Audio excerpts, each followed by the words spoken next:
atong mga elementary nga mga pupils. O grabe, kitaroan ng mga ginikanan ka no? Siyempre, kapatahin ka pa nga rin nagapatapasin. Bestok nga gagbo. Hay ka mga gagiroan na bayad ka ron. Diba? Grateful kita sa atong mga parents na full support para sa atong mga inunga sa raya na pag-intis-intis sa atong eskwelahan. Una, kaya, kaya, ay! Una, kaya, kaya. Mula sa ikatlong kanta, ang grupo ng mga Muslim.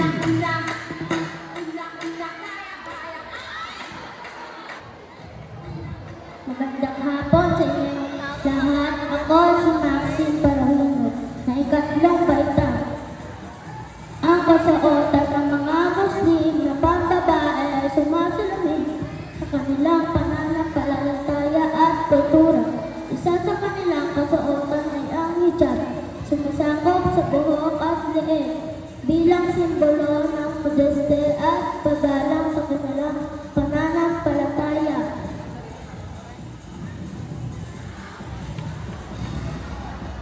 Assalamualaikum sa ating grade 3 na isang Muslim. Okay, susunod na kalahok ay mula sa kindergarten. Palakpakan naman natin ang kinder. Ano? Magandang hapon po sa inyong lahat. Ako po ay si Kia Eli ay tabo na nagmula sa kindergarten. Ang nakasuotang iguro ay sumasanag sa mga kulay na kultura at tradisyon ng mga katutubo naninirahan sa kabundukan ng kulay na sa hilagang Luzon. Ang mga karaniwang gawa ay sinabintihan na may makukulay na disenyo. Ang mga kasuotan may maraming nakalugan na nagpapakita ng katayuan sa lipunan, kasarian at maging kanilang paniniwala. Maraming salamat po at pakinggan po sa inyo. Wow! Thank you so much! Kindergarten sa batang edad ay makikita natin ang kanyang pagiging makata.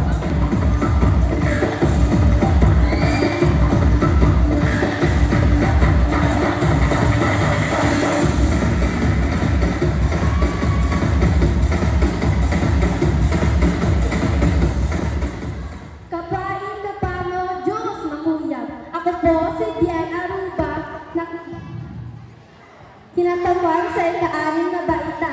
Nakikita niyo ang kasuotan ng bakat etnikong Ibatan mula sa Batanes. Ang mga Ibatan ay kilala bilang matatag at masipag. Ang kanilang suot tulad ng bakul para sa babae at talubong para sa lalaki ay ginagamit bilang proteksyon sa init at ulan. Pinapakita nito ang kanilang pagiging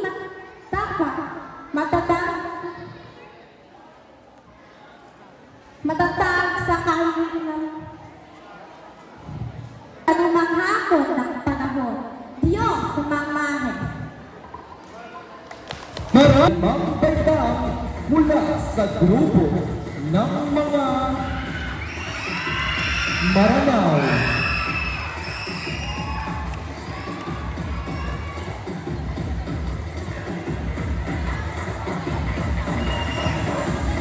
Magandang araw sa lahat. Ako si Lawrence J. T. Bandayon. Kita Nawal. Ang kalimang baita. Ako ay nakatuon ng tradisyonal na kasuotan na lalaking Maranao.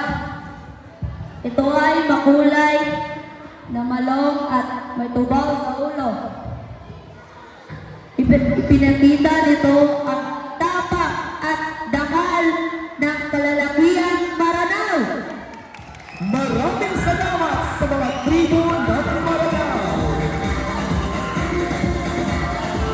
Susunod naman ay ang mga alagad ni Alang, mga Muslim.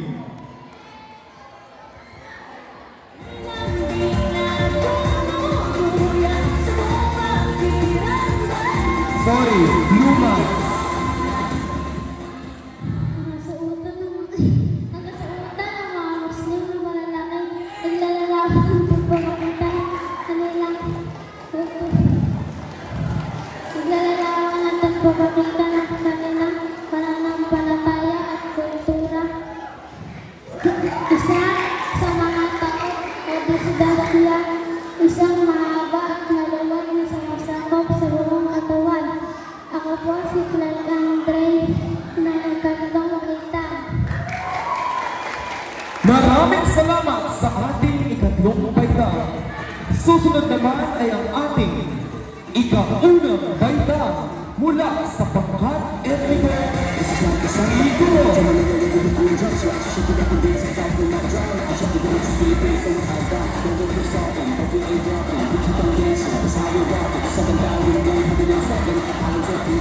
Magkakaroon ang advisor. Magandang hapon po sa inyong lahat. Ako po si Samantha T. Lodipan. Kumakatawan sa unang baita. Ang Igorot costume ay tradisyonal na kasuotan ng mga katutubong Igorot mula sa Cordillera. Bukod sa magandang disenyo, ipinapakita ang kasuotan nito ang mayamang kasaysayan at pagkakilanglan ng mga Igorot. Maraming salamat sa isang Igoro mula sa Cordillera at Administrative Region. Ang grupo ng mga luman.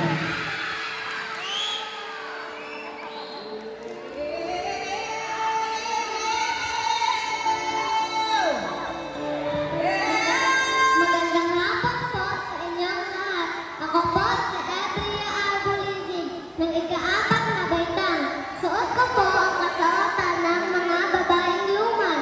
Kung makikita nyo, ito ay nakulay na blusa at palda na pinanamutian ng kwintas, bedwear at iba pang tradisyonal na panamuti na nagpapakita ng kanilang kultura at katayuan sa lipunan. Kalakot ang gamit nila sa panguhuli ng isda at kagod naman sa paglikha ng tunog. Maraming salamat sa ating luman. Ang amada ng kabataan. Susunod naman ay mula sa kindergarten. Okay, sorry. Mula sa ikalawang baitang, ang grupo ng Maranao.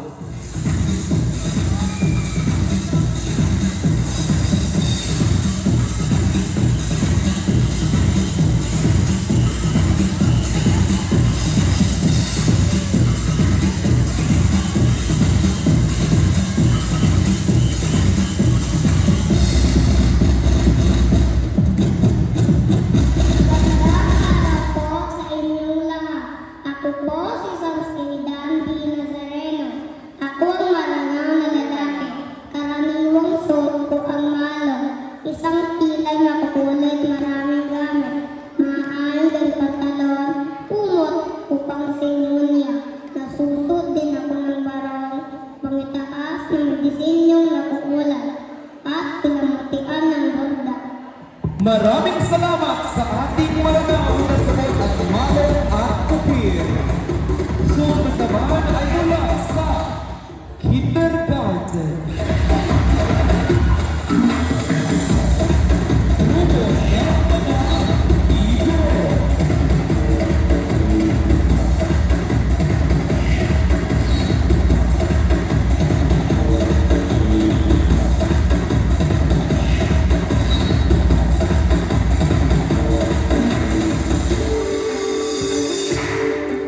Magandang hapon po sa inyong lahat. Ako po ang Pinarayot Influensya mula sa kindergarten. Ako po ang Igorot isang Islamic na makulay ng kultura at tradisyon ng mga katutubong na nahihirapan sa kaguluhan ng Cordillera sa Lagatan. Karaniwang gawa sa labing tela na may makukulay na disenyo. Ang mga kasuotang ito ay may malalim na kalugan at nagpapakita ng katayuan sa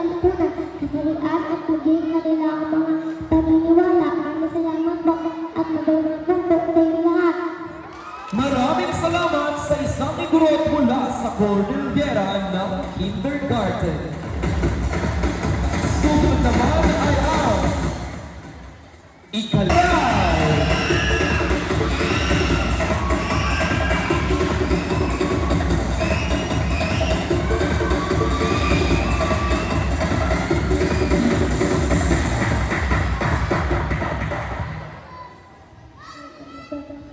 Magandang araw po sa inyong lahat. Ako po ay si Jedlan Lee Bonggan ng ikalimang baita. Ako naman ay nakasuot pang babae ng malanaw. Ang aking malaw at panamuti ay nagpapakita ng kagandahan at kasiningan ng mga kababaihan na malanaw. Maraming salamat! Magandang sila mula sa tribo ng Maranao.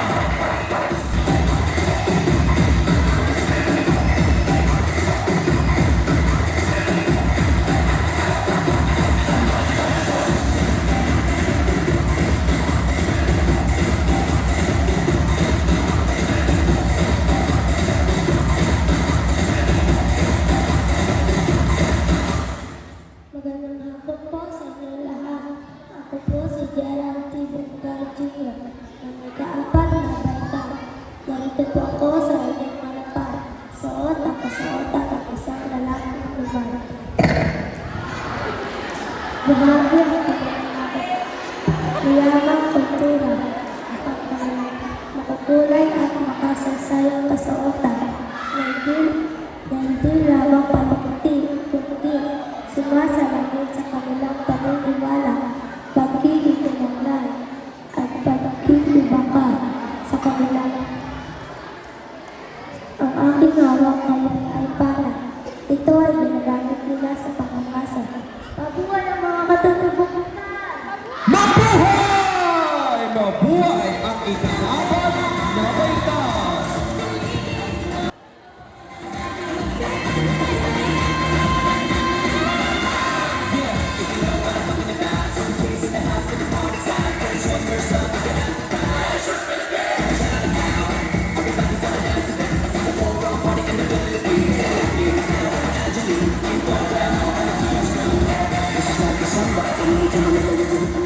Hapon po sa inyong lahat. Ako po si Christian Tigo Tasyo mula sa unang baita.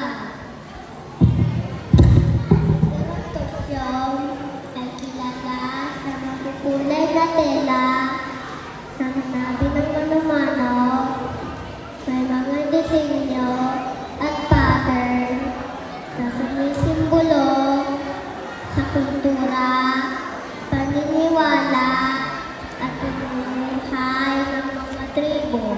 Maraming salamat. Maraming salamat din! Ika-unang baita!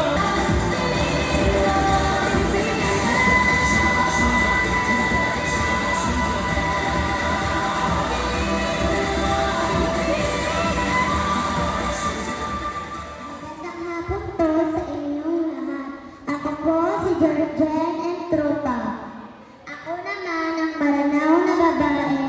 Ang suot ko ay makukulay ng malong na ginagamit bilang panda o damit.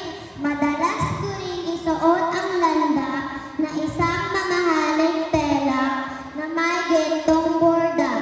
Nagsusuot din ako gaya ng alas, kwintas, sikaw at pulseras. Sana all mayaman na Maranao! Ang susunod ay mula sa ika-6 na baitang mula sa grupo ng Iguro.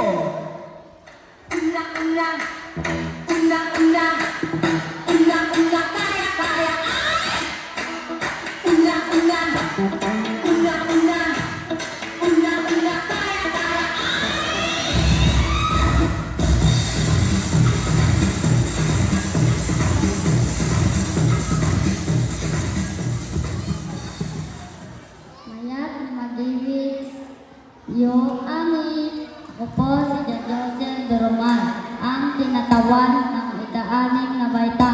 Nakikita ninyo ang kasuotan ng pangkat etnikong Igorot mula sa tela. Ang kasuotan na ito ay gawa sa makukulay na sinabing tela. Ang mga lalaki ay madalas nakasuot ng bangas at ang mga babae naman ay may tabi. Pinapakita nito ang pagiging makulay, matibay at masipag ng mga igorot. Ang ganitong kasuotan ay simbolo ng kanilang kultura at pagmamahal sa tradisyon. Nununghe. Maraming salamat sa ating tagapag. Hagrabag, sabog ni tatay, nanda siguro ang nakaranging tutang sa ng headdress, no? Mga bihag ng manok. Next, grade 1. Sila ng grade 1. Oh, Haron. Magkasip 3. Haron. Next is grade 2. Saka ato niya grade 2 mula sa grupo ng Maranao. No, makukulay na manok at ukir. Next is grade 3. Muslim.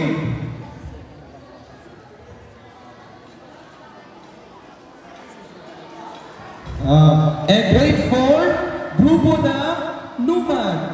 Mga Numad or mga nomads. Mga hunters. Next is Maranao from grade 5. Iswag-iswag kita Muslim, agad makaigoro ato niya. And then, ang grupo ng Igorot at Ibatan mula sa grade 6. Igorot si Don Joseph, si John Joseph at Ibatan at si Bien. Iswag-iswag sunod. Sunod ito, Bien at Joseph. Saka, daan. Iswag ada kita ya, Hitler maya. Aron, yung picture taking. One kapili, pwede na ito pasatakot ang advisor at magkindog sa likod at ang mga inunga. Siyempre, ang advisor may karakataro nagpili kung sino o karapat dapat. Iswag kita yan ta. Iswag kita yan. Iba kultura sa bawat isla dito sa Pilipinas. Haroon na ng mga advisors, ka-proud man sa nanon niya. Good effort yung anda na ang parents niya ron ay paid off din. Haroon, si Mang Priscilla ay may business pa siya. Haroon, nakapili na ng judges, di pa na naman huna-huna kasi mo gimando dapat. Tungo mo na ng judges kung sino nagpataong kwarta. May ginibukin nga ng kwarta ng mga advisors karon sa judges. Doon na, kita kay Mount Jeanette, nandiyan may pinakong, kita ko lang 500 sa judges. Huwag ba't na Mount Jeanette? Sige.